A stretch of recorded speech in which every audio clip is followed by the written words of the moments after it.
Well, good evening, everybody, and thanks very much for joining us this evening.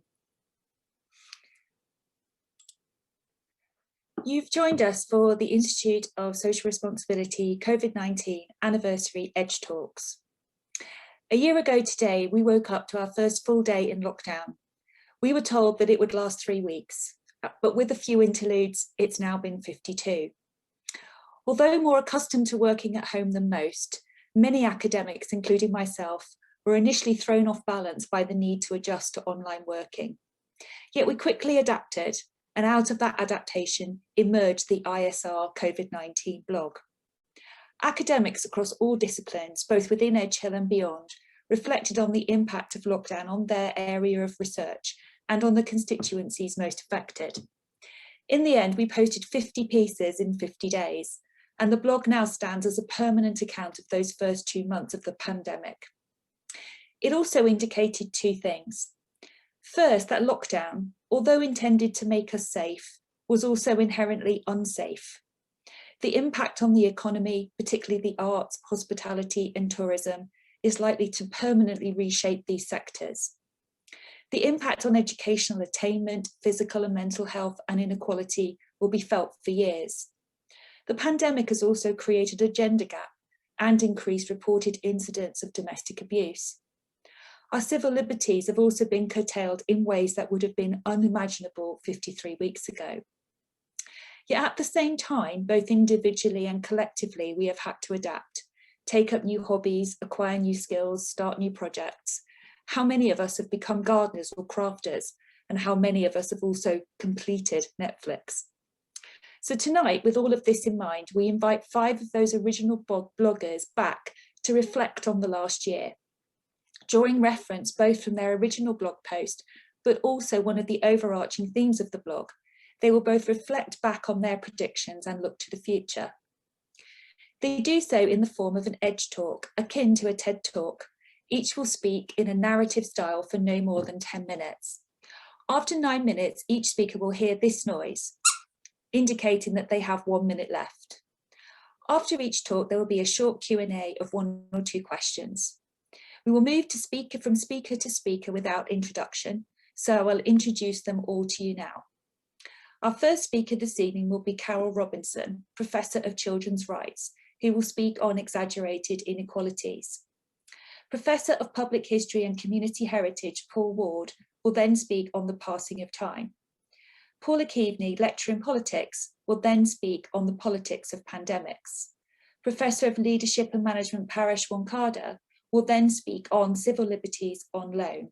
And finally, Professor of Critical Studies in Drama, Victor Merriman, will speak on Wither the Arts. I will then invite Pro Vice Chancellor for Research at Edgehill, Professor George Talbot, to summate. Throughout each talk, a link to each of the speakers' original posts will be placed in the chat. Please also place any questions you might have in the chat, and I will pose them on your behalf.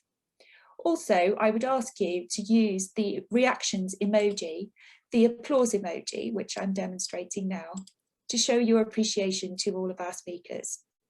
And so without further ado, I'm going to move on to our first speaker this evening, who is Professor Carol Robinson. Over to you, Carol. Thank you, Jo. I want to highlight how some of the outcomes of the COVID-19 pandemic have impacted on children and how many of these outcomes have exaggerated inequalities in children's lives. And by children, I'm referring to the UNICEF definition of children, that is children and young people from birth to the age of 18.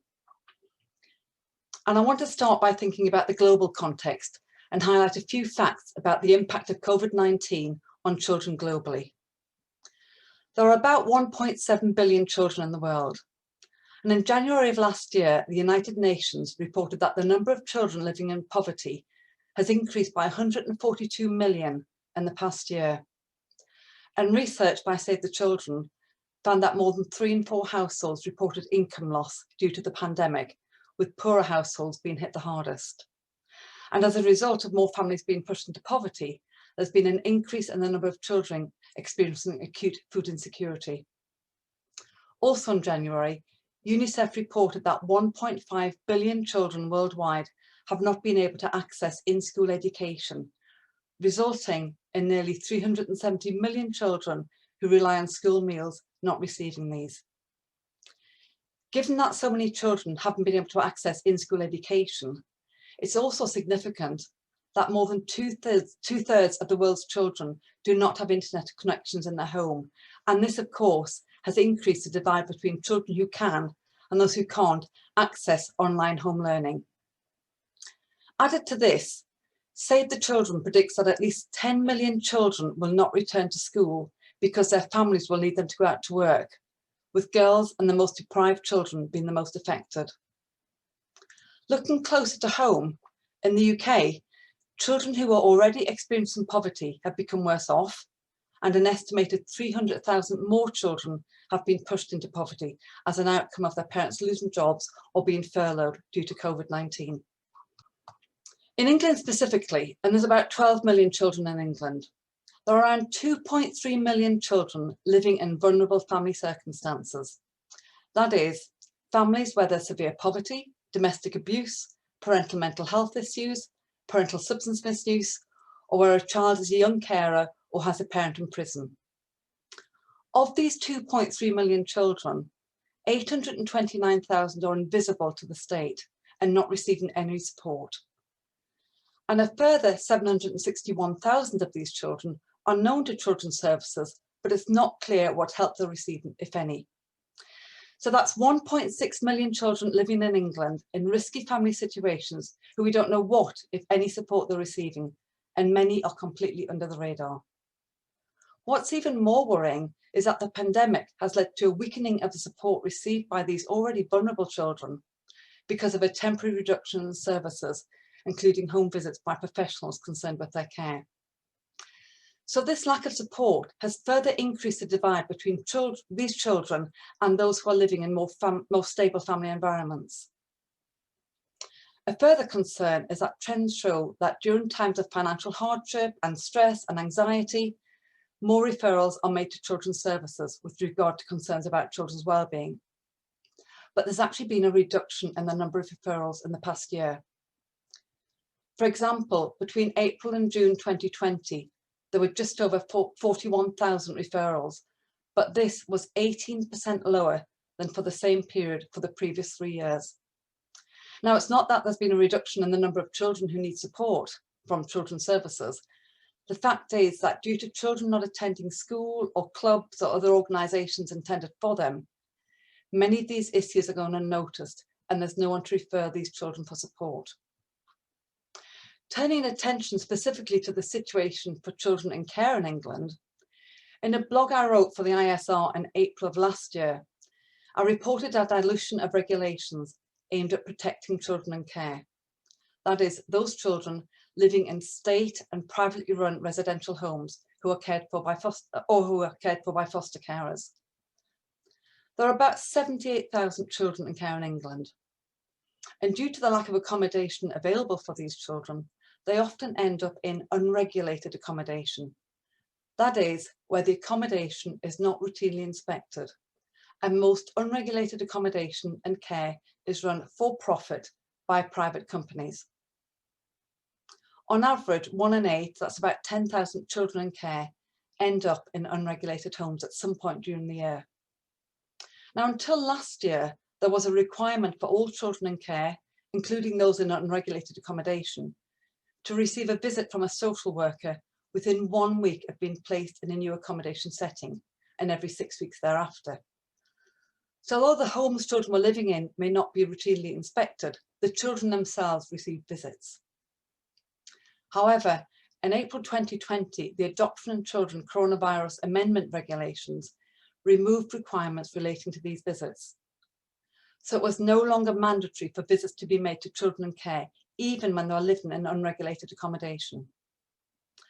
The sort of good news is that in November 2020, these new regulations were ruled unlawful.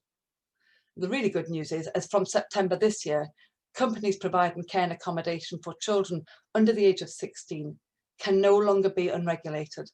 They will need to register as a children's home and be subject to regulatory inspections. Of particular concern is that during the past year, where the care children received was inadequate or even inappropriate, and where children received no visits by social workers, the mechanisms on which children rely for support, typically available through school, have not been readily available due to the lack of access to in-school education. And this lack of opportunity of being in school has also had an impact on wider groups of children more generally. For example, more than 1.4 million children in England don't have access to a computer, and many thousands don't have internet access. And these are children living in poorer families. They're also the least likely to have a quiet study space at home. So children from poorer families are disproportionately disadvantaged when compared to those from more affluent families. Even before the pandemic, children from poorer families had a lower chance of achieving academically when compared with their peers. As an example, if we think about children's chances of passing GCSE exams, those not in poverty and with no special educational needs have an 81% chance of passing maths and English GCSE. But children in poverty who have no special needs have a 65% chance of passing these exams. And children with special needs but not in poverty have a 42% chance. But where children are in poverty and have special needs, their chances fall to 25%. Now, given the pandemic has pushed more children into poverty and many children with special needs are not receiving their usual support due to the temporary suspension of these services, there's even less likelihood of these children living in poverty, children living in poverty or with special needs, passing GCSE and maths and English in the future, therefore widening the attainment gap even further.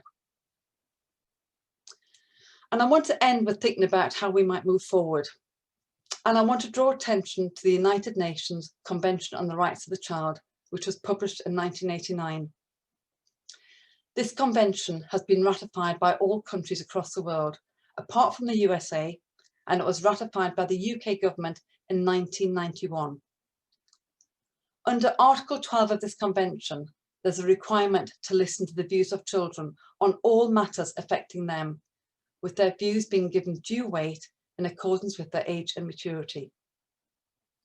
Now, while there might be a disagreement about whether some children are capable or sufficiently mature to form and express their views, what is evident is that there's an obligation to listen to children, and not taking children's views into account is clearly contravening the requirements of Article 12.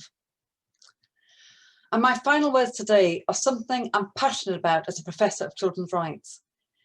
Given the profoundly negative impact of COVID-19 pandemic on some children, particularly some of our most vulnerable children, I cannot overemphasize the need to acknowledge children's right to be involved in decisions about matters that affect them. So as we move out of this pandemic, children should be round the table and fully involved in discussions and decisions about measures to be implemented to support their education, their health and well-being, and their future lives. Thank you.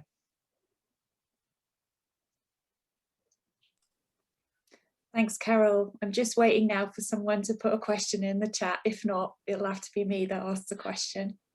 So we'll give it 2 minutes. Well, less actually, 2 seconds.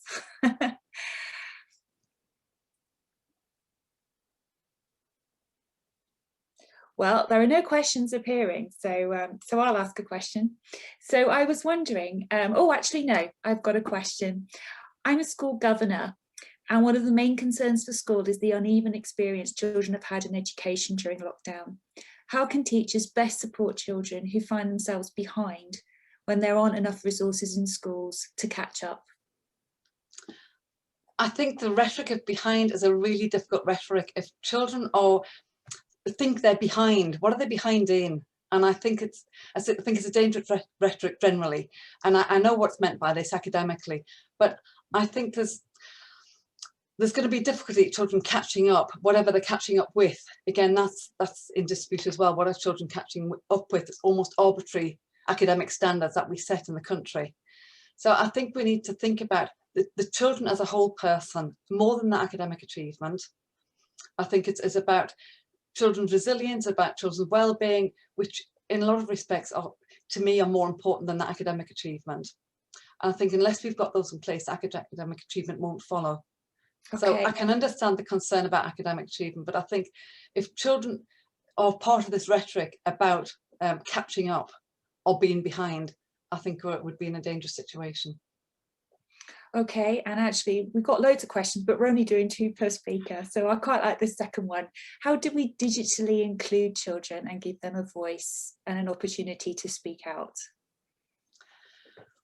Well, I think that's a difficult one too, because not all children have digital resources in which they can do this. I think if I think about recently, the recent online consultation with children and young people about GCSE and A levels, there were 68 questions there for young people to respond to. That's how not to do it. But I haven't answered how to do it, but that's certainly how not to do it. But it's about children need to feel they need to feel a sense of belonging, they need to feel included, they need to feel their voices heard. And I think we need to listen to some of the disruptive voices. Some of the children aren't one homogenous group, they all have individual voices. And again, I've not answered the question, it's too difficult to go into. But I think it's raising awareness about we need to listen to each children's voice, and the disruptive and the non-conformist voices are as important as the ones we want to hear. But we need to ask children what's important to them. So often the adults set the agenda. What about letting children set the agenda about what they want to tell us? Thanks, Carol. As always, you're incredibly passionate about this. So we're now going to move on to Professor Paul Ward. So we're going to hand over to you now, Paul. Hello. So I'm Paul Ward. I'm a Professor of Public History and Community Heritage at Edge Hill. And a year ago, I wrote as a public historian for the ISR blog about the paradox of a global event asserting the importance of the hyperlocal. I suggested that we were going to come to know the areas in which we lived much more intimately, and that by looking for traces of the past, we might feel less adrift in a really uncertain world. So a year ago in that blog, I wrote about the places local to me with interesting pasts. And just give me a second, because I realised that I haven't done this. Just give me I used this image of a zoo in Rice Lane, Walton, close to where I live, because it's always fascinated me, this idea of a past that's almost completely gone. But it's also comforting to see the traces. Now, since then, I've walked at least 1,000 miles, certainly 3 or 4 miles every day, looking for other traces of the past within a few miles of where I live.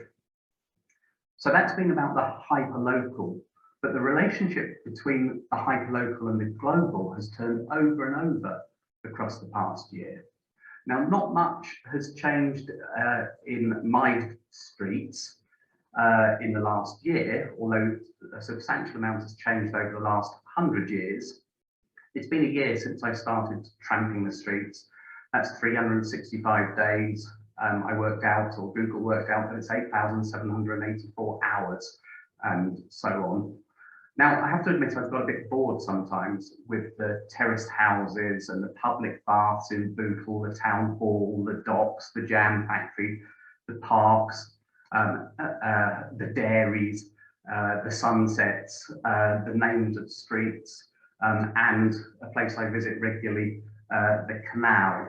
Got a bit bored with them, but though every day when I walk, I still find examples of history endlessly interesting as I think about how people lived in my local area 10 years ago, 20 years ago, 50, 100, 200, and so on. And it does give me a grounding in a world of uncertainty. Actually, being a bit bored feels safe.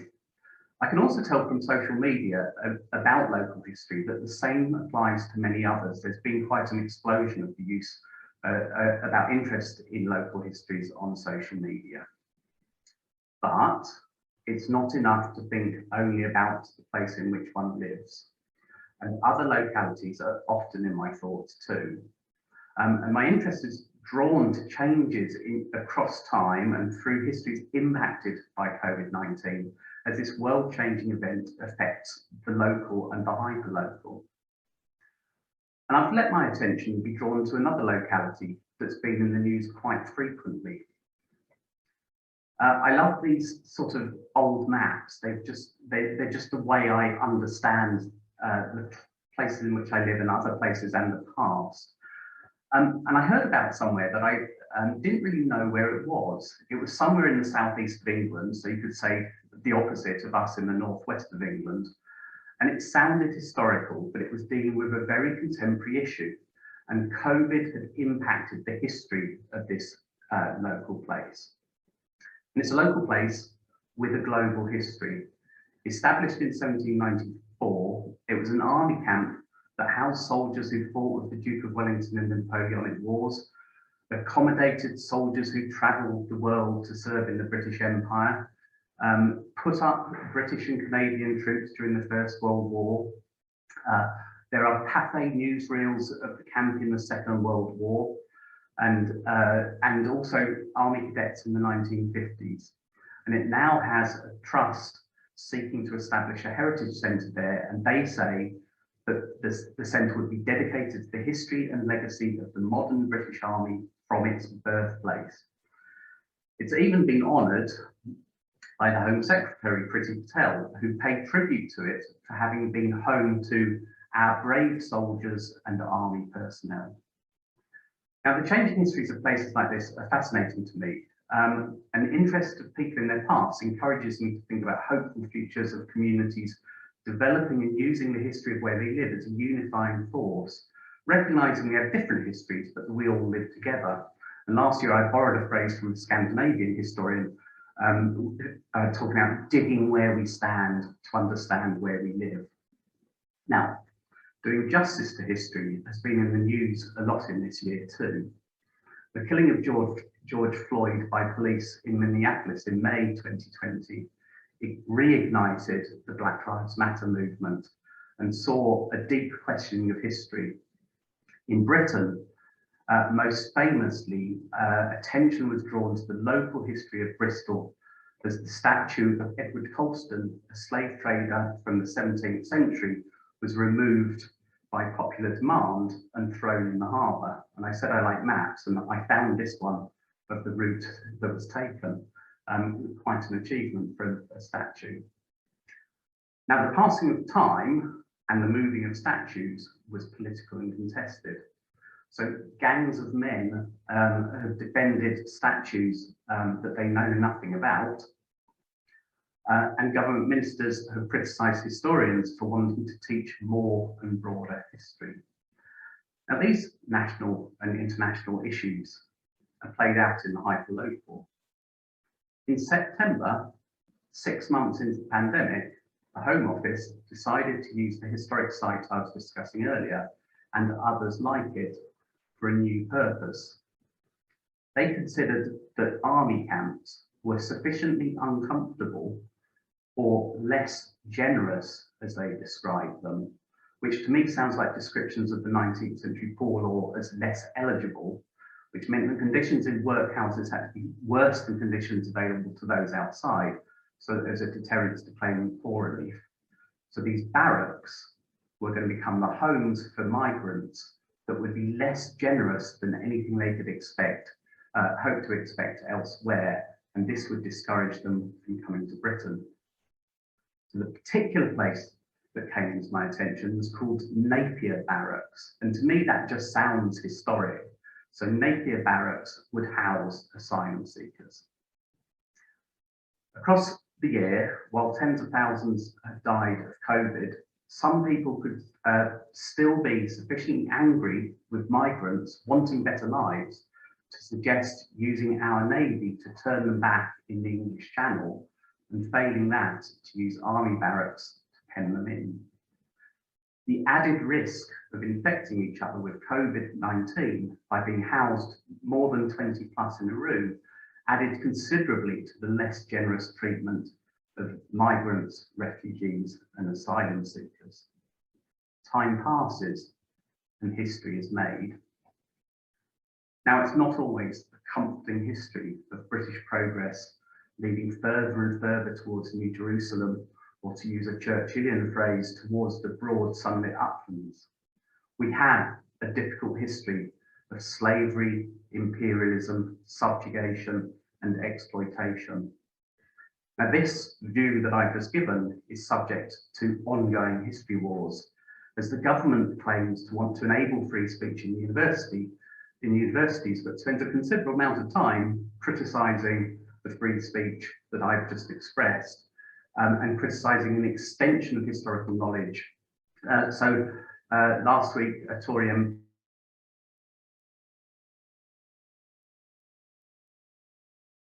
to slaveries in some of the houses under its custodianship. That was preceded by an attack on the National Trust for thinking about how the money was made that created the stately homes that it presides over. So, this takes us back to Napier Barracks, which was an important contributor to British and imperial histories. It's a locality in Kent with a global history. Those compelled to live there, who were getting to know their locality because while they were housed there, they were allowed out during the day as long as they signed out and signed back in, and would be doing like me, walking the same streets day after day. Those people compelled to live there are as much a part of British history as anyone else on this sector dial. They've been put at increased risk of catching COVID to appease people who want to see history in a particular way. I could use the phrase who would like to whitewash history. These new people at Napier Barracks are as much part of our history as the soldiers serving against Napoleon. So we see the passing of time, but it doesn't go away. I think that we need to be active in our engagement with the past, facing up to such histories, and that the difficult circumstances of COVID, the pandemic and lockdowns enable us to think about the roles that localities like those in which we live play within this broader history. This time last year, I was hopeful that we could use history, local histories, as an important route to community building. And for a while, I've been pessimistic, but I've recognised that what we need to do is to think about the underlying divisions in inequalities in our histories, but that we can still continue to use local histories by digging where we stand to create a view of the future with some hope. Thank you. Thank you, Paul, very much for that. I already have two questions already actually in the chat, so there we go. First question, migrant labourers have been specifically targeted to fill certain jobs during the pandemic. They've been actively encouraged to travel. Isn't that contrary to what we're being told with a £5,000 fine and everything for travel, to what we're we're being told to do as British citizens? And the second question, my friend lives near an army camp used for asylum seekers and refugees and did research on the furore in social media. He found only one person from the local authority, from the locality. Is the government collaborating on this? That sounds a bit extreme. I think the point is that essentially this is government policy, isn't it? And so both of these two things are contrary. We're being told to do one thing, but actually policy on immigrants is slightly different. Mm-hmm. I think in some ways, there's an enormous or a whole series of paradoxes in what's happened over the last year, but there's a lot of contradictory things happening at the same time with each other.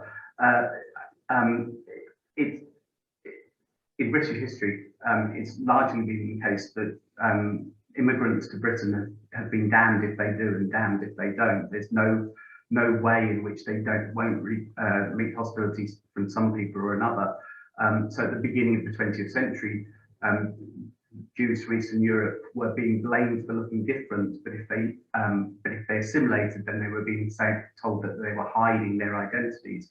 So I think those sorts of contradictions happen all the time, and I think it is the case that an economy that relies on very low-paid labour inevitably ends up exploiting migrants all the more.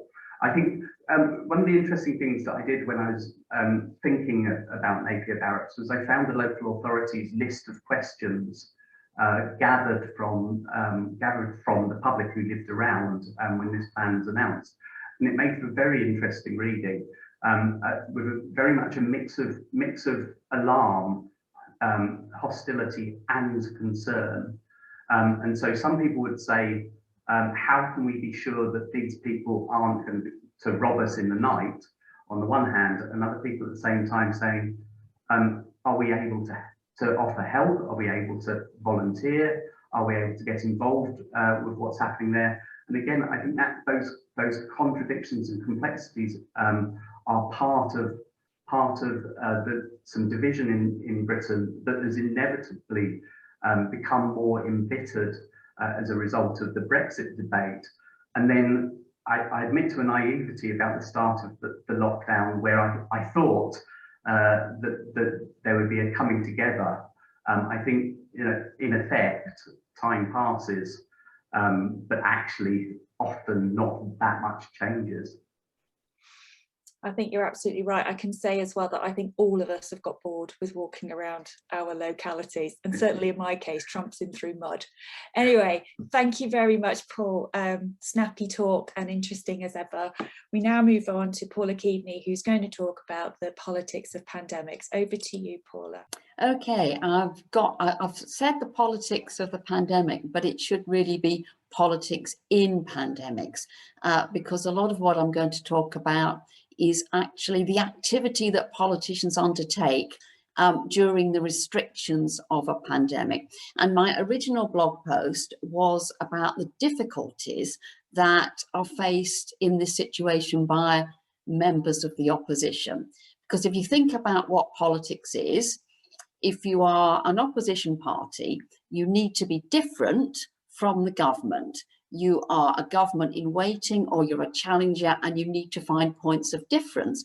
And you often do this by attacking, don't you? By finding ways of undermining the government. But actually, in the situation of a pandemic, this becomes quite a tricky thing to do.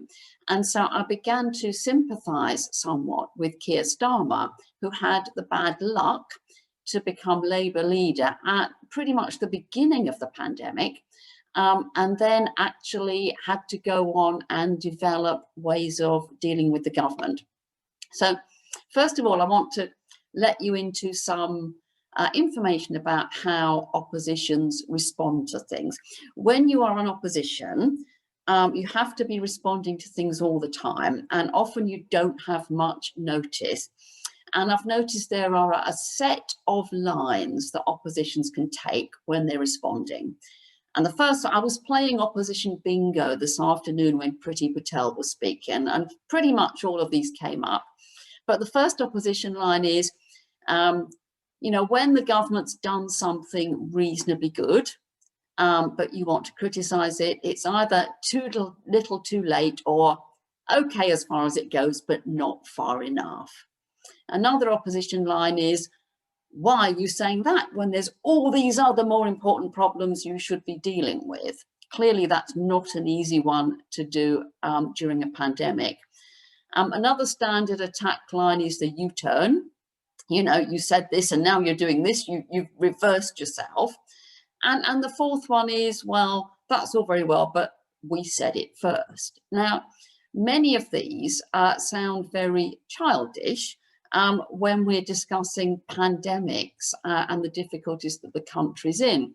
And so one of the problems that Keir Starmer and opposition leaders have had is deploying their criticism lines, their attack lines, but in a way that doesn't make it sound as if they're actually undermining the working together that people feel needs to happen. And so what we saw was the development of a number of approaches. One of the pretty obvious ones for me is this statement about the government not doing enough. So opposition parties, and I particularly noticed the Liberal Democrats doing this early on when the furlough scheme was first being introduced, is to say, yeah, that's really good, but it's not enough because there's this group left out, or there's that group left out, or another group.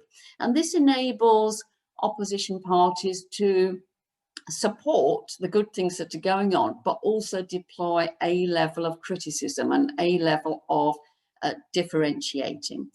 I also noticed another standard tactic, which is the almost taking something on board and developing it even further.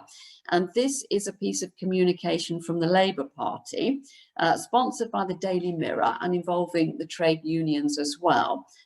And this was about accepting that, hey, the vaccination programme is going to happen and it's probably going to be quite good, but actually trying to take some ownership of this by getting Labour members, Labour organisations involved in attempting to boost this and to promote this. And in fact, taking a bit of ownership of something that was seen as a benefit to everybody, because frankly, what else could they do? They can hardly say, oh, this vaccination program is a really bad idea.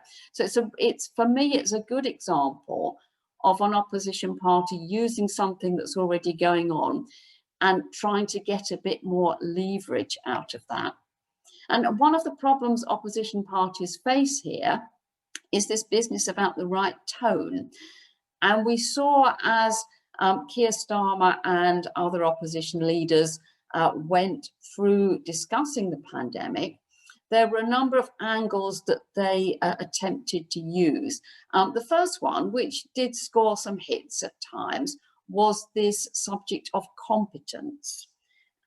So it was difficult to attack the government over wanting to solve the problems, but it became easier to attack on competence. So you're not getting enough PPE, you're not testing enough people, things are going wrong. And of course, in a crisis, there will always be things you can point to as going wrong.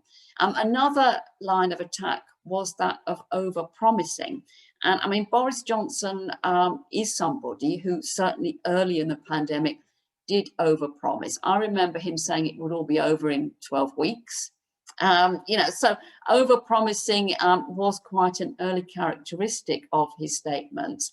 And attacks on that overpromising did seem to have some cut through, particularly early on. And a third attack is over transparency. And you may remember there was an issue where the health secretary hadn't published in time the details of a number of contracts that had been drawn up. And this was an interesting one for me, because in normal times, this particular attack would be a really good one, really good one. The government hiding dodgy things, it would be a really, really good attack. But apart from on Twitter, this seemed to have had little purchase, because the government comeback was clearly, well, you know, that's all very well, but while you're talking about whether we should have published contract number 1, we're vaccinating people.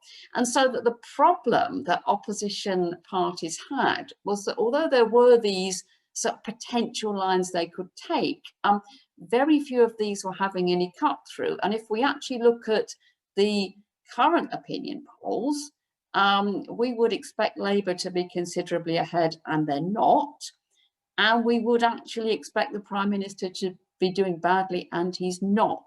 So opposition parties are having to take an approach of being in it for the long game rather than being able to score any particular hits at the moment.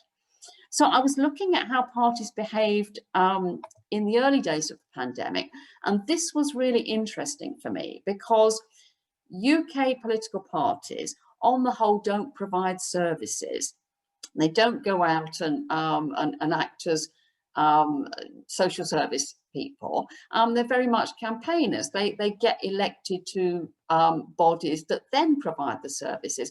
But what I saw in the early days of the pandemic was a redeployment of the activist base of certainly Labour and the Liberal Democrats to making welfare calls, phoning elderly people at home to see if they were all right, delivering material that could be displayed in houses to let people know they were shielding, sharing information about food banks, delivering food. And one of the reasons I feel for this is that if you look at when the lockdown started, and we're talking about March, that is the traditional geared up period in the run up to a local election. And what the political parties had was a network, an infrastructure, and a load of people with nothing to do, who were then deployed into a sort of pseudo social services role. I mean, in some other countries, parties do very much provide services, but it's not traditional in the UK. And for me, that transfer from warfare to welfare was quite an interesting one at the beginning of the pandemic. So that's the nature of opposition and parties. But we have elections as well. And although in the UK our elections were postponed, some other countries did pursue their elections. And this is France. Local elections in France last year. They have a two-stage process in their elections. Macron was very keen that these happened. So here we see a picture of the first stage, but they weren't able to manage the second stage immediately because of the pandemic. And what we had was a long gap from March to June before the second stage in June. And this potentially left a group of candidates knowing they were through to the second stage, but not having their polling day for ages. And it's possible that this aided the campaigning of some of the parties, because what we saw was a better than expected performance by the French Green Party in those elections. And we've had elections in other countries too. Germany had a couple of state elections only the other weekend. But we've also had to manage parliaments. And this is a picture of the hybrid House of Commons. You can see that many people are able to take part virtually, whereas there are a limited number of people in the chamber. And this has affected the way debates run, because it's one thing having a debate where there's a lot of cut and thrust and interventions. It's another where you have to keep looking up at a screen, and it's changed the dynamic of the eye contact as well.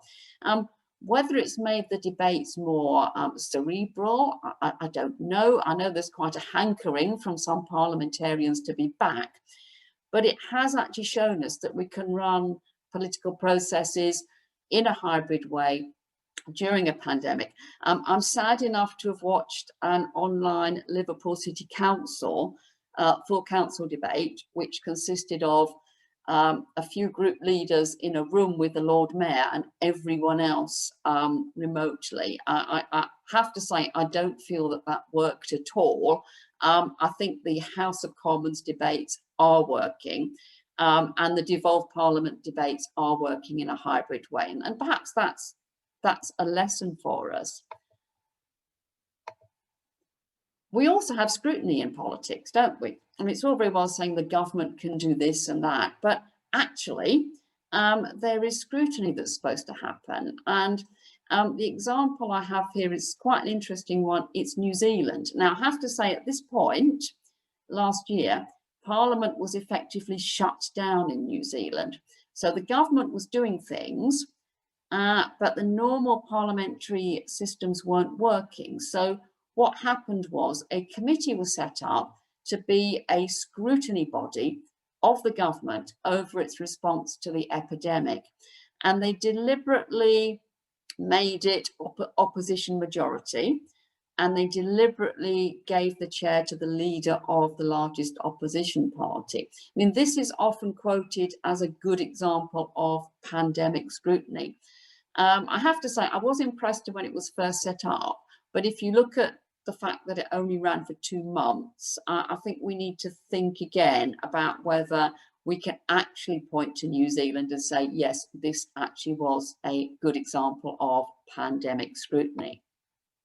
So what we've got coming up in the UK is, because the elections were postponed, 6th of May, it's a sort of paradise for people like me, a massive, massive test of electoral strength.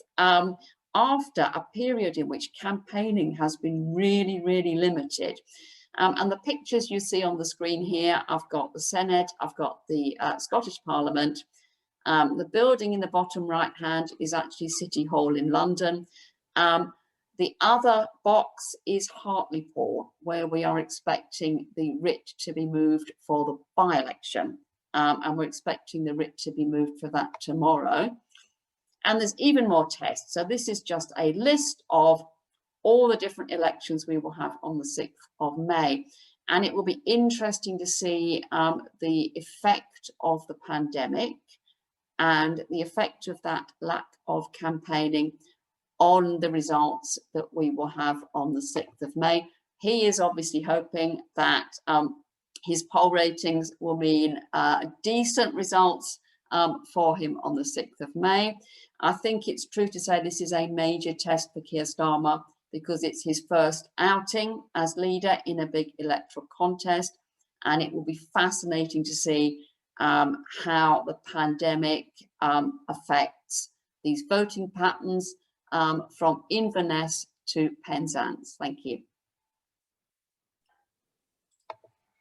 Thank you, Paula. Fascinating. I've got two questions. One, do you think we should have reverted to a national government during this period? And secondly, do you think that our level of, oh, haven't turned my video on. Do you think that our level of political literacy has increased given that we had at least 3 months of daily government briefings? In terms of political literacy, I'm not sure. I think one benefit of all of this is that people in the UK have a much greater understanding now of devolution, because I suspect the average person before this didn't really understand the powers the Scottish government has and the powers the Welsh government has. And these have been forced on us, haven't they, by the different briefings from different politicians. I've got to say, I think the way the Downing Street briefings were done were a mistake, because I think had they kept the same speaker every day, they would have got more consistency in communication. And I think one of the benefits of the way Nicola Sturgeon did it was keeping the same speaker every day. But we've learned a lot through all those briefings, and I've certainly learned things that I didn't know before. In terms of the national government, there were people calling for it. I think it would have been difficult, and difficult for lots of reasons, in that we didn't have a sense of how people would be able to relate to each other. And don't forget, Keir Starmer was elected leader after the lockdown started. So anyone clamouring for a national government early on would have had Jeremy Corbyn in the national government, and that may well have caused all sorts of problems with other parliamentarians.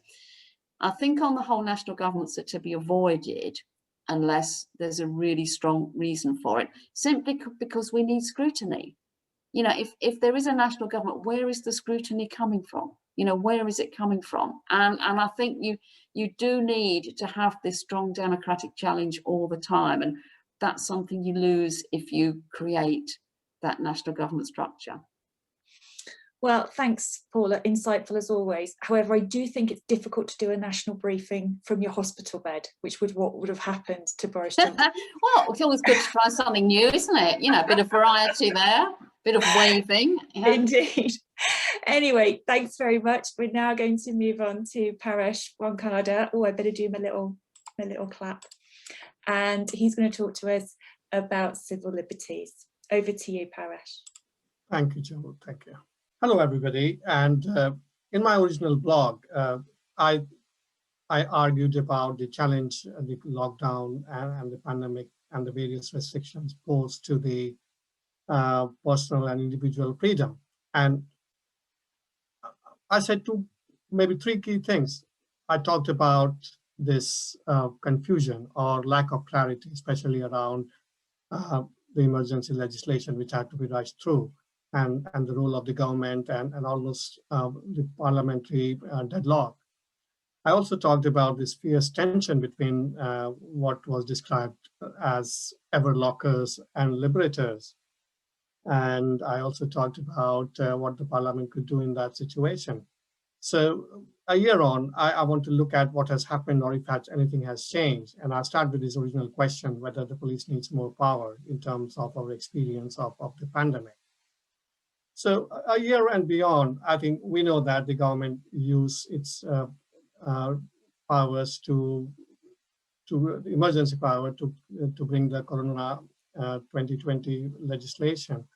And what the act did is gave the police powers to detain people and kind of enforce lockdowns and also enforce quarantine rules, which kept on changing because though they were promised that this will be temporary, well, a year down, 3 national lockdowns and counting, I think we are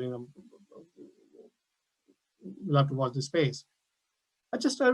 I saw some interesting stats. So over the last 1 year period, almost 70,000 fixed penalty notices were issued by the police. That means they had to do a lot of work. And you can see both in England and Wales. And a lot of these fines related to individuals either conducting illegal raves or attending parties where they were not allowed to, or engaging in protest, as well as businesses who were also not kind of adhering to the regulations or kind of breaking some rules. Now, I argued in my blog that such restrictions were historic, unprecedented, and had a huge impact on individual liberty and freedom of movement. Now, even post-vaccination, after vaccinating half the country, we still are not out of the woods. So we are still being talked about the fact that we will have to learn to live with face masks and social distancing and hygiene rules for foreseeable future. We are still being told that foreign holidays are a no-go, and in fact, the legislation which is coming for discussion next week, there might be a fine for going out of the country. So things are still not very clear. And the question then I pose here is that how far the governments can go in terms of reaching that outer limit of law. So I call this, so the ever-lockers, back to what I was saying in my original blog, so the ever-lockers found a new voice in form of the scientific advisors to the government who, and in the backdrop of more than 125,000 deaths, and the government took a very cautious approach in terms of imposing free lockdown so far. Now, the lady on the left is a German protester who caused a stir by comparing herself to an anti-Nazi protester called Sophie Scholl. So Sophie was a student during the Nazis in the 1940s, and she was executed in 1943 for printing and spreading anti-Nazi propaganda. The lady on the right is someone called Jeanette Queen, and she owns this hairdressing salon in Bradford. And she was taken to the court by the police for repeatedly opening her salon in violation of the local restrictions. And she justified her decisions by quoting Magna Carta. The picture you see on the slide is basically what she posted on her door of her salon. Now, what we didn't anticipate was technology and how technology has been used during this pandemic in terms of enforcing the lockdown, and I call it drone quarantine. So drones have been popular in recent times for recreational, business, and pleasure, but they are generally seen as a kind of weapon against crime, by police, kind of chasing criminals. Now, in many countries, what the lockdown has shown is that police drones have been used to monitor public compliance with lockdown restrictions and also encourage social distancing. So if you remember last year, police followed a family to Peak District and uploaded those images on social media for kind of violating breakdown rules. And other countries have done the same. So for example, in countries like India or China or even South Korea, which has been praised for its approach and for its low infection rates, they have used drones to disinfect streets and prevent spread of infection. or sometimes some countries are using what they call as shout drones, which come with a programmable recording, and they tell people to kind of not stay at one place or disperse as and when told by the police. Now, this has already created problems. So a French court, for example, last year suspended the use of drones in Paris till issues around personal privacy were addressed. Similarly, in America, in the state of Connecticut, I think the state abandoned its plan to use thermal drones, which had thermal sensors, which could detect people's temperatures on the ground, or fears of identifying individuals. Because while they have been found useful in terms of disinfecting streets and other places, I think there's also a danger that the drone footage, which is linked to CCTV networks, is usually equipped with facial recognition technology and can be used to identify individuals. Now, the added problem was that a lot of the drone companies are Chinese, and in fact, some of the big companies are Chinese and they are world leaders. And there were concerns, or there are still concerns, that some of this technology, this data could fall into the hands of the government. So what I'm trying to say here is that any overzealous deployment of the surveillance drones, I think it risks damaging public trust in police, as well as in the government and in public bodies. And what we need to have is a real honest debate to carefully balance any benefits against protecting our human rights, because there is an issue around personal liberty in terms of the data being used, and the fact that any use of drones should also undergo robust ethical reviews. Now, I also said in my original post about what happened in terms of the parliamentary scrutiny, and I think if you look at some of the recent evidence, I think it doesn't seem very positive. So even during the PM questions and committee hearings and meetings, there's hardly been any discussion around human rights, and especially which are related to COVID restrictions. So of more than 400 COVID-related questions in the PMQs, there were only 3 which were perhaps directly related to human rights issues. And similarly, out of 60 committee inquiries into the pandemic, only 2 inquiries have asked specific questions in terms of their reference for human rights and pandemic. But how both these inquiries were primarily focused on civil and political rights rather than individual freedom. So there's a problem there as well. Now, because of the constant changes in the lockdown rules, I think the problem is about this troubling ambiguity, which is leading into a lot of confusion in terms of the right to protest, which keeps on changing, and that creates problem not only for the general public, but also it creates problem for the law enforcement authorities, for the police. What exactly needs to be implemented? And this lack of debate, I think, is resulting into confusion in terms of what is allowed and what is not being allowed. So the images on the left of the screen, I think those happened, if you remember, in early March, and after the abduction and murder of Sarah Everett by a serving police officer. And the image on the top left, I think, was one of the most powerful images of the police protest. And that young woman later was identified as Patsy Stevenson. Now, without going into the politics whether Priti Patel knew what the Met's response was or what she shared with the commissioner and those kind of things, the fact remains that the police reaction to a very, very peaceful vigil against a horrible, horrible act of abduction and murder of a young woman was out of proportion. But the images on the right, which happened over the weekend, the so-called Kill the Bill protest in Bristol, I think are perhaps more appalling, where a peaceful protest in the name of right to protest or in the name of parliamentary democracy was hijacked to engage into acts of violence. So as you can see on the screen, police buildings, police vehicles were burned, police stations were attacked, and people were harmed. And I think quite a few police officers have been injured as well.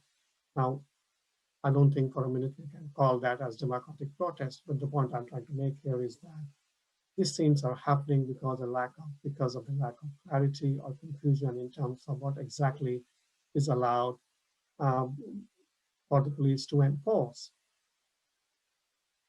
So I come back to my original question in terms of whether the police needs more powers. Now, as you know, that the new police bill, which is slightly oddly named as the Police Crime Court and Sentencing Bill, has already been introduced in the Parliament. And the bill has already had its second reading. And there's a fear that if the bill is passed, which is more likely because of the massive majority of the government in the Parliament, that it will give more powers to the police to prevent or disrupt any protest and allow and perhaps limit the further discretion to intervene. Now, we all agree that the right to peaceful and lawful protest is part of mature democracies and that needs to be protected. But we do believe, and there are reports in the media that when discussions happen in the Parliament next week or sometime sooner, that such protests will be allowed soon. However, for me, I think the key issue here is lack of clarity and parliamentary inaction in terms of where we are. So a year down the line, what we then see is still a fierce kind of battle between the encroachment of our personal liberties and what the government wants to do, because the government wants to have a very cautious approach in terms of the response to pandemic and avoid any unavoidable deaths because of inaction or because of allowing people to either mix with each other or open the economy sooner than when it is needed. So I'll stop here. Thank you very much for listening. And again, I'm quite happy to take any question. Thank you. Thanks very much, Paresh. Got a number of questions. Although Ruxandra wanted to say, do the police need extra powers? Absolutely not, question mark. However, I think Sana has an interesting question. I'd like to add a little bit to that myself. Is there anything that we can take from this that's positive in terms of emergency response or perhaps visible policing? I think all of us have seen more police on the streets than we have in our entire lifetime in the last year. And we are told that incidents of certain types of crime have dropped dramatically. So setting the civil liberties aspect perhaps a bit to one side, which I think we all agree has been a sort of casualty of this. Do you think there's anything positive that we could take from this response and the way the police have behaved or engaged? That's an interesting question, Joe, because I think we should also not forget that police and all the kind of public services, including all the other emergency services, have had massive cuts to their public budgets. And if you remember, at the beginning of the pandemic, when the emergency powers were given to police, and there were a lot of voices from the senior police leadership about lack of resources to enforce some of those things. So, for example, there were reports where police leaders were openly saying that if this is what we have to do, then we won't have time to enforce, let's say, speeding violation because there's only so much we can do. So yes, I think in a positive way, we have seen more police action, but I think we should also bear in mind that that is in conjunction to what we witnessed. So what happened, for example, what happened in Bristol over the weekend was a reaction to the criticism which the police faced after because of their handling of the London vigil, and to a sense that they did nothing, they just stood still, and the crowds went berserk in terms of attacking them. Now, obviously, that cannot be tolerated, but it's a difficult one, if I'm honest, in terms of any positives. I think from a policing perspective or from a more kind of emergency response perspective, I think what we have seen, and I just did another keynote from the ambulance side of things, we have seen a greater appreciation by general public about what these services do in terms of keeping us safe. But at the same time, we've also seen greater cooperation between them, which is sometimes a challenge, given every service perhaps operates within their own sphere of activity. So I'm not sure if I've answered your question in that sense, but it's a difficult one. Well, thanks, Paresh. It's really detailed and gives us an awful lot to think about. But thank you very much. So we're now going to move on to our final speaker, who's Professor Victor Merriman, and he's going to talk about the withering of the arts. Over to you, Vic. When I first saw the title, Wither the Arts, it seemed to suggest that we were looking at the withering of the arts, and indeed that's an aspect I would like to speak to. But I did an old cultural studies trick and stuck in consonant in parentheses to indicate a dual focus for what follows. Just trying to see if I can move. Yes. My original blog post was on the production of Endgame, which is pictured on the right there, with Alan Cumming as Ham and Daniel Radcliffe as Clove, which was suspended as a result of the pandemic. And of course, that contains the great line, "Something is taking its course." I revisited Samuel Beckett, and the image there is of the 1983 German television production, which Beckett directed, of his final work, What, Where? And that contains lines, "I switch on, I switch off." So it seemed to me that there was a resonance there between what Beckett had produced and where we all were. And I think in general, that sense that we can turn to art forms. There has been a surge of interest in poetry, for instance. I myself have turned to Radio 3 more often than not, simply to, I think, change focus really, and to contemplate the best of what humanity is capable of in these grim times. And when I was preparing this, these few remarks, I remembered in the early 1980s being in Italy. It was August in Milan. And of course, even though I went to La Scala, I couldn't see a show because there were no operas on. But I did do the tour and went around the museum and so on. And then ended up in the castle of the Sforzas at night. And you could see the vast open area there. And they had huge screens up, and Luciano Pavarotti was singing in La Bohème. And there was a soprano, I think she was Romanian, and I can't remember her name. But when she sang her aria really beautifully, an old lady who was there among many thousands of people turned to me and said, "Chi è lei?" Now, I don't speak Italian, but I did learn that, and so I figured it out. But what interested me, she was just asking who she is. And what interested me was that she kind of thought I might know that there was a sense that everybody who was present had that kind of intimate relationship with the opera. But the most interesting thing was how ordinary it all was. It was a vernacular art form. They were selling ice cream and all sorts of other hot foods and everything. There was a lot of noise. People joined in. They started transgressing all the rules that you would normally associate with the high art forms.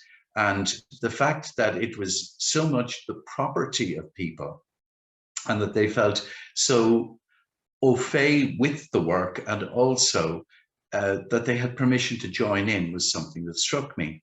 Now, in preparing these remarks, I looked up, I just did a Google image search this afternoon for British culture, and I got red telephone boxes and cups of tea, fish and chips, a lot of Union Jacks, the royal family, and nothing else. I mean, I didn't even get Morris dancing. I was quite surprised because I was kind of asking the question, if opera is indispensable in Italy, what is culturally indispensable in Britain?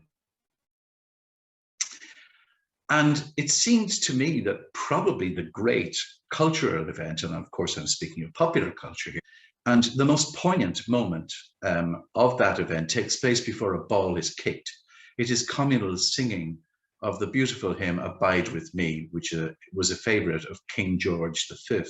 And in that moment, there is a bringing together of people, opposing fans, dignitaries, and the television audience, the vast worldwide audience, around this quite sublime moment. The singing's rough and ready, but the sentiment is anything but.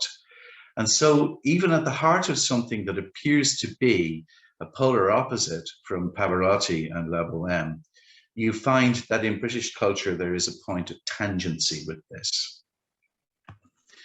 So to withering.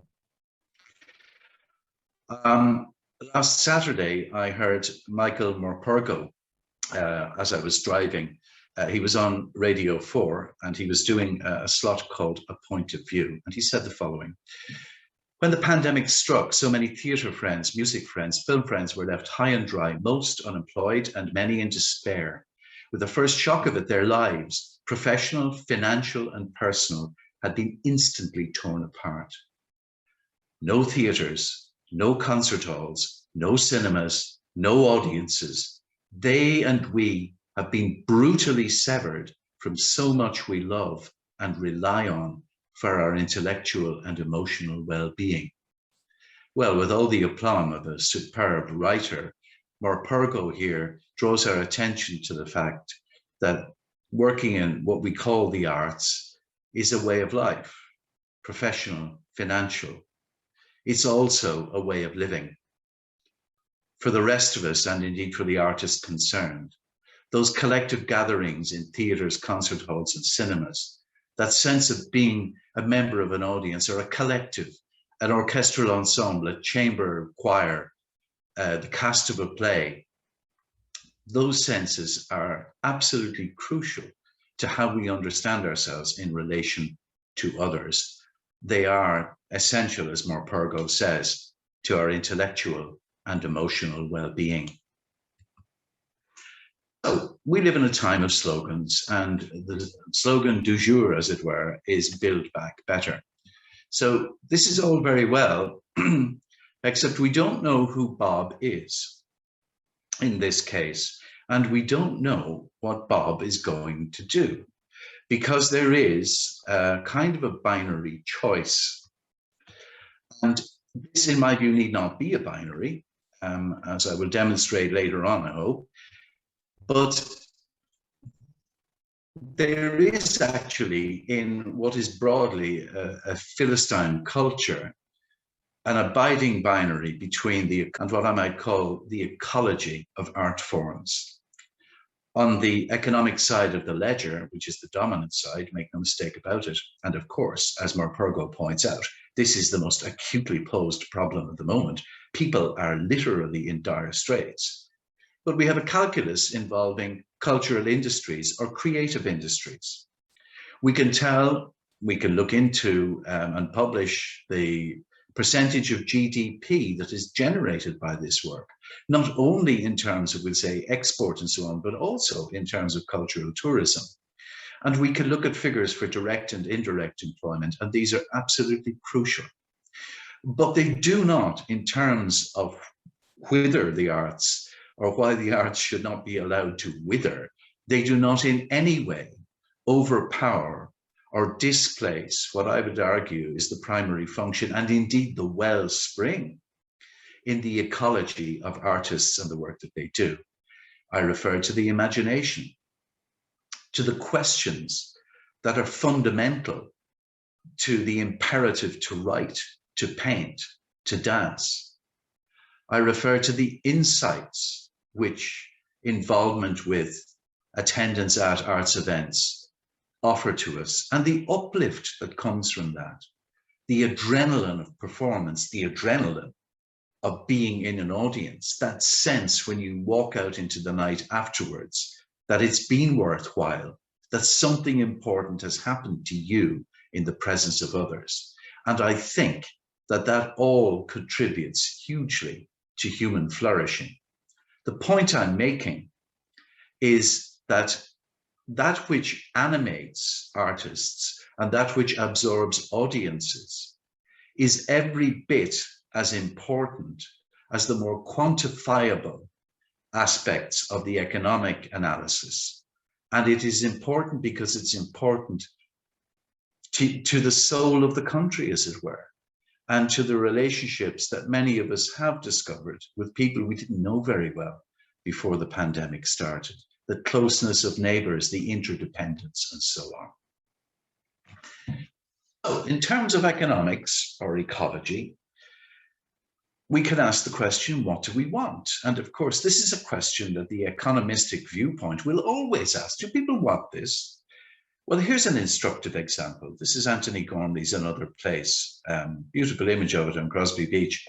And when Gormley's installation was mooted, there was uproar. People didn't want it. Why? Well, you could build a hospital ward, you could pay nurses, you could do all of that. I go back to my point. Why not do both? And interestingly, as the installation became, as it were, part of everyday life on the coast of Merseyside, a couple of things began to happen. Firstly, marine biologists were overjoyed. This is a littoral shoreline. Suddenly, they had the kinds of creatures associated with rocky shorelines.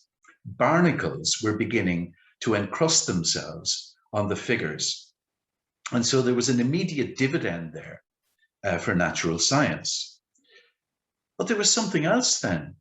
The destination of Another Place was Long Island. But as soon as it was suggested that these figures be uprooted and taken from Merseyside, there was uproar.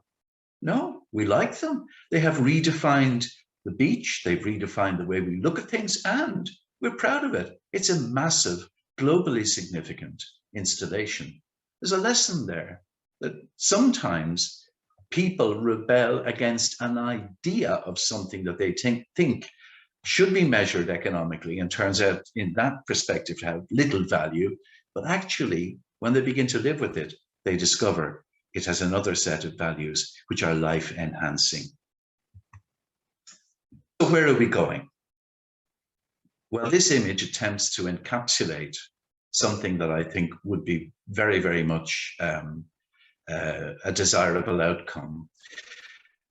If you can imagine where the word whither is there, there's a capstone of a kind of triumphal arch. This is the arch leading up to the very impressive main building of the University of Santo Tomas in Manila in the Philippines, founded in 1612 by the Dominican Fathers. It is older than Harvard.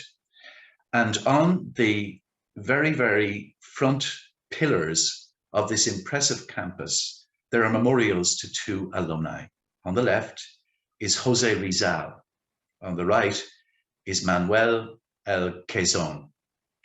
Rizal is the national poet, the poet of the imagined Filipino nation from the late 19th century, a novelist, a writer. He was executed by the Spanish Empire. Manuel Quezon was a distinguished prime minister of an independent Philippines. He was the one who really made the transition from the Philippines being an American colony after they won it in a war with the Spanish in the early 20th century and set the nation on its feet, as it were. And in spite of the fact that my photographs are not perfectly aligned, they have equal status here at one of the oldest and most venerable institutions in the city. The legislator and the poet have equal status. I do not think that the table around which we gather to discuss building back better is so small that it cannot accommodate both. But I fear that a failure of imagination and a failure of will may shrink it down to a size which does not become the ambitions or indeed the deserts of the people of this country. Thank you very much for your attention. Thank you very much, Victor.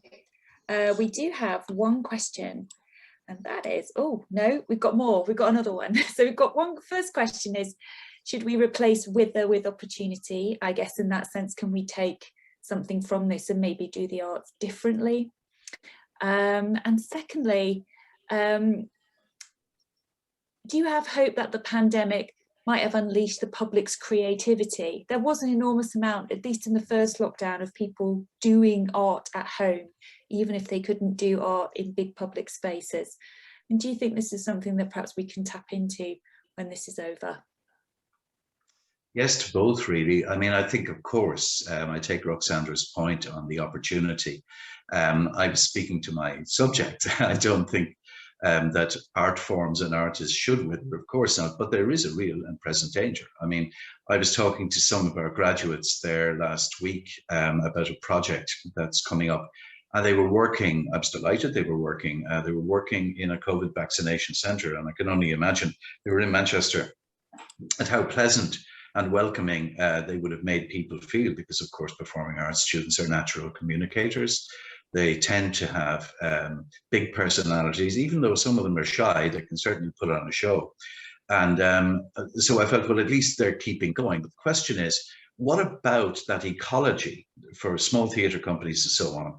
How is that going to function? It was heartening to hear that even though the state is pushing students away from studying arts subjects in the curriculum, there was an apparent realization that arts subjects would have a role to play in what might happen to children in school as some sort of compensatory activity begins to take place. And I take Carol's point very well from the beginning. This is not about catching up. Children have actually learned a lot. Not all children, but many children have. And the idea that they are inert and waiting to be refilled, it seems to me, is a fundamental misunderstanding. And it's the kind of misunderstanding that doubts what artists and art forms are as well. On the point of whether broader participation will increase support, you see, it's relatively easy to marshal support for the idea that the Royal Shakespeare Company shouldn't close down and the South Bank Centre should stay open and the Tate Modern and so on. But there is an entire infrastructure, let me use the word again, an ecology which is invisible, which actually feeds all of these institutions, where people are working, where they're working for what we called in Ireland in 1995, when the first arts plan was published, for a hidden subsidy. And that subsidy keeps everything going, but it is invisible. It is not measurable in GDP. But that subsidy makes everybody else's life worth living. And thank you to artists for continuing to offer it free, apart from the cost to themselves, to the rest of us. Thanks very much, Victor. I'm sure many of us tonight have really also enjoyed the gourmet statues. Not that we're allowed to go, I'm not allowed to go there at the moment, but I will go back. So thanks very much, insightful talk as always. So I'm going to hand over now to Pro-Vice Chancellor for Research, George Talbot, who's going to do a quick summation of this evening for us. Over to you, George. Right, thank you very much, Jo. And I'd like to thank Jo and to all the contributors who have spoken this evening, and indeed to Danny. We mustn't forget Danny, without whom the technological aspects of this evening would have defeated us all, I think.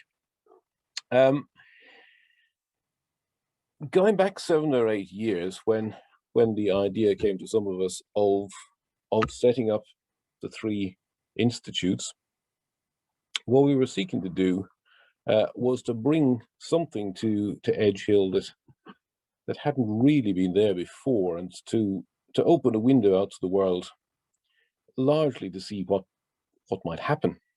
And really, over the last year in lockdown, in these very strange circumstances where we're in our dwellings, looking at each other on screens, and talking to our computers and our telephones or whatever else, where would we have been really without the Institute for Social Responsibility as it has become, the blogs, the civility of exchange, the 50 statements to which many of us contributed so deftly curated by Jo.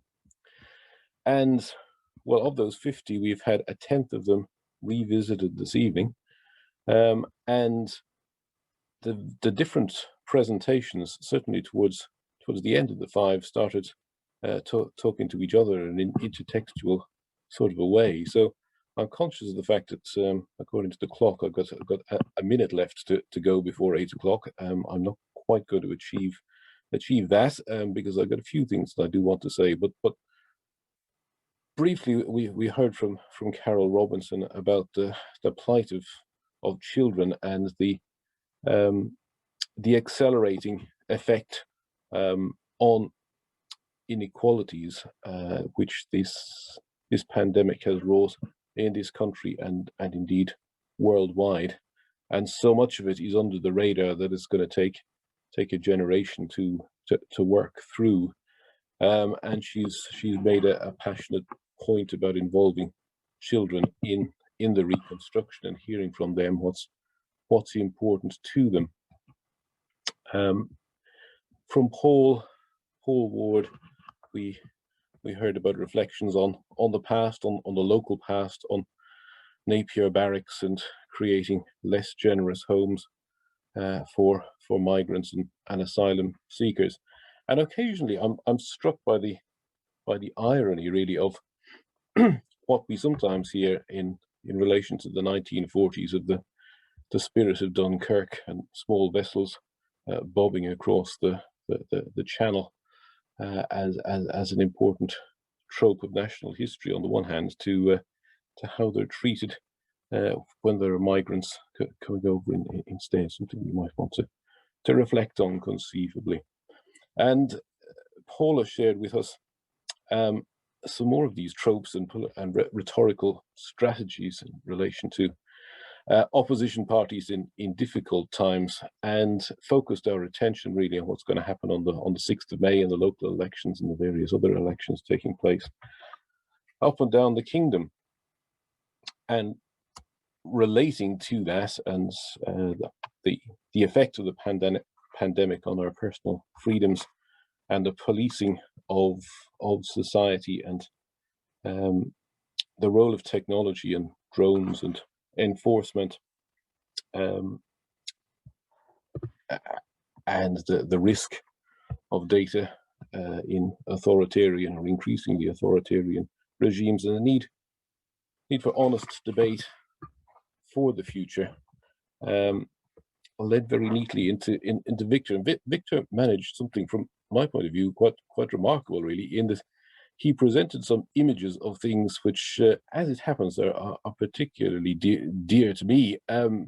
His picture of the Castello Sforzesco in Milan, for example, is a place that I haven't visited for years, but was important to me. A summer that I spent as a teenager in Milan, learning Italian.